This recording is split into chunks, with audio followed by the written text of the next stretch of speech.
പരിശുദ്ധ പരമദിവ്യകാരുണ്യത്തിന് നേരവും ആരാധനയും സ്തുതിയും പൂഴ്ചയും ഉണ്ടായിരിക്കട്ടെ. അനന്തകാരുണ്യത്തിനുറവിടമായ കർത്താവെ, ഞാൻ അങ്ങേ സ്തുതിച്ചാരാധിച്ച് മാത്രത്തെ അങ്ങേക്ക് നന്ദി പറയും. കാനാൻകാരിയുടെ വിശ്വാസത്തെ ശ്ലാഘിച്ച കാരുണ്യവാനായ കർത്താവെ, മക്കളുടെ അപ്പമെടുത്ത് നായ്ക്കൾക്ക് കൊടുക്ക വിഹിതമല്ലെന്ന് കേട്ടിട്ടും കർത്താവെ, അങ്ങിലുള്ള വിശ്വാസം ഏറ്റുപറഞ്ഞുകൊണ്ട് യജമാനൻ്റെ മേശയിൽ നിന്ന് വീഴുന്ന അപ്പക്കഷ്ണം കൊണ്ട് നായ്ക്കളും ഉപജീവനം കഴിക്കുന്നല്ലോ എന്ന അവളുടെ വാക്കുകൾ കർത്താവെ, അങ്ങിലുള്ള വിശ്വാസം ഉറപ്പിച്ചു. അവളുടെ മുമ്പിൽ ഞങ്ങളുടെ വിശ്വാസം എത്രയോ നിസ്സാരമാണെന്ന് ഞങ്ങളറിയും. കാരുണ്യവാനായ കർത്താവെ, സകലർക്കും രക്ഷയേകുന്നതിന് വേണ്ടി അങ്ങ് വന്നവരോടൊക്കെ പലപ്പോഴും വിശ്വാസത്തിൻ്റെ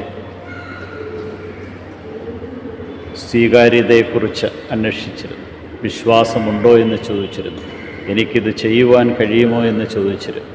എന്നാൽ ഇവളോട് പറഞ്ഞത്, മക്കളുടെ അപ്പമെടുത്ത നായ്ക്കൾക്ക് കൊടുക്കുക വിഹിതമല്ല. അവൾക്കത് മനസ്സിലായി. അങ്ങ് രക്ഷകനാണെന്ന്, അങ്ങേക്ക് മാത്രമേ അവളുടെ മകളെ സുഖപ്പെടുത്തുവാൻ കഴിയൂ എന്ന ഉത്തമമായിട്ടുള്ള ബോധ്യം. ഈ ബോധ്യത്തിൽ നിന്നുകൊണ്ടാണ് അവൾ അങ്ങയുടെ അരികിലേക്ക് വന്നത്. ഞങ്ങളും അങ്ങയുടെ പക്കലേക്ക് കടന്നു വരുമ്പോൾ ഉത്തമമായിട്ടുള്ള ബോധ്യത്തോടു കൂടി കടന്നു വരുവാൻ കൃപ നൽകി അനുഗ്രഹിക്കണമേ. പ്രാർത്ഥനയിൽ ഭഗ്നാശരാകാതെ നിരന്തരം പ്രാർത്ഥിക്കുവാനും അങ്ങയോട് ഇടതടവില്ലാതെ അങ്ങോട്ട് ചേർന്ന് നിന്നുകൊണ്ട് അങ്ങയെ മഹത്വപ്പെടുത്തി ജീവിക്കുവാനും കൃപ നൽകി അനുഗ്രഹിക്കണം. മറ്റുള്ളവർ ഞങ്ങളെ പിടിച്ച് താഴേക്കിടാൻ ശ്രമിക്കുമ്പോഴും അങ്ങിൽ അടിയുറച്ച് നിന്നുകൊണ്ട് വിശ്വാസം പ്രഖ്യാപിക്കുവാൻ തക്കവിധം ഞങ്ങളെ ഓരോരുത്തരെ അനുഗ്രഹിക്കണമേ.